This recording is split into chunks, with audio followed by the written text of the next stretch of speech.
Rocco Nacino live negative comment for CCS. May galit sa Creamline? Fans nagpintig ang tenga. Nacino naglabas na ng defense statement.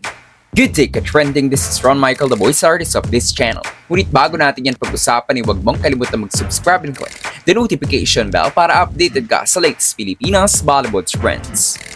Ayaw ko sa Creamline, may alam ako na di nyo alam.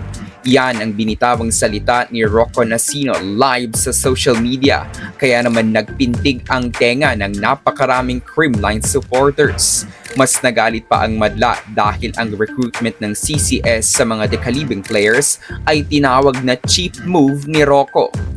Creamline has so much advantage kasi kinuha nila yung magagaling. Style nila yan, malaki labas nilang pera so sila panalo. Umani ng napakadaming puna ang statement na ito ni Nacino. Sa mga hindi nakakaalam, si Rocco Nacino ay asawa ni dating Creamline libero Melissa Gohing. Si Mel ay dumating sa Creamline noong 2018 at nagsilbing main libero ng team noong Reinforced Conference kung saan nila nakuha ang kanilang unang kampyonato. Noong 2019 Reinforced Conference, dedepensahan sana ng Creamline ang kanilang korona. Subalit dinatrone sila ng Petrogas. Sa conference na ito ay palitan na sila Melissa at Kyla sa libero position. Pagdating ng Open Conference sa kaparehong taon, tinake over na ni Atienza ang main libero role ng team, kaya't halos hindi na natin nakitang naglaro ang tinaguriang The Ninja. Pagkatapos ng 2-year contract ni Gohing sa Creamline, nawala si Melissa sa CCS at pupunta sana sa panig ng Motolite. Subalit nang tumama ang COVID pandemic ay na-disband ang koponan at hindi na din pa nagkaroon ng team si Gohing sa PBL. 2021 ikinasal sila Rocco at Mel. 2022 ay isinilang ang kanilang first child na si Baby Easy. Madami din ang masaya dahil sa married life at family life ni Melissa. Bukod pa dyan, suportado din naman ni Rocco ang Creamline noong naglalaro pa si Mel para sa Cool Smashers. Palagi itong present sa arena at nakasuot pa ng pink.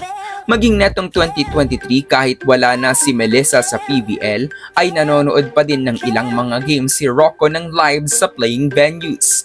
Subalit nag-iba ang ihip ng hangin nang magbitaw siya ng salita laban sa Cool Smashers.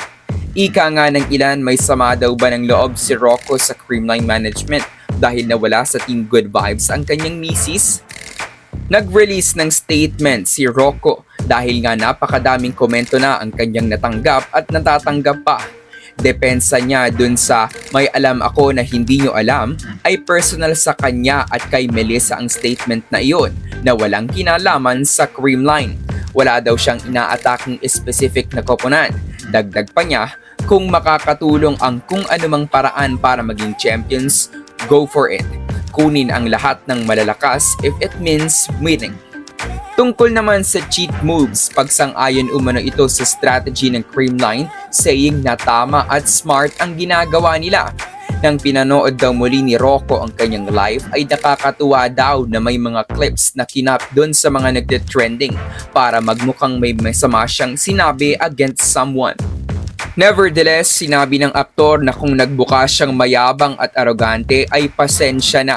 Nabanggit din ni Rocco na binigyan niya ng opinyon si Melissa na wag na itong bumalik sa volleyball.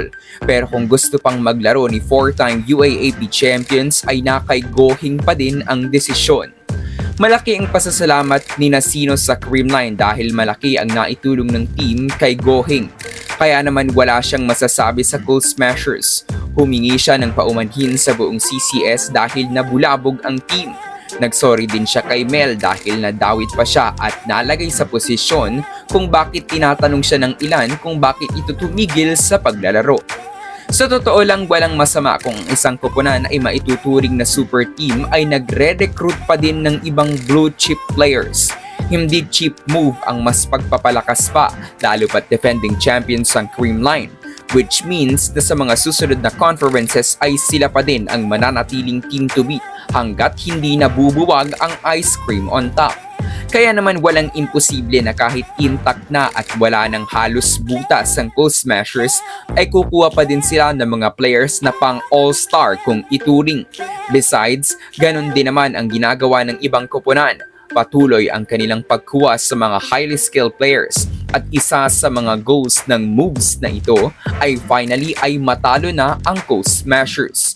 Yung tipong mag-i-invest at gagastos ang squads katulad ng Akari, PLDT or even Chocomucho para sila naman yung magtapos sa tuktok.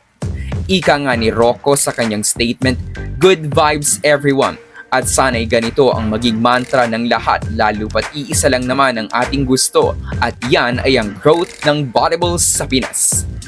So that's it for today's video ka trending. Do not forget to subscribe and click the notification bell para updated ka sa latest ganap ng women's volleyball sa Pinas. Thanks for watching. Bye for now!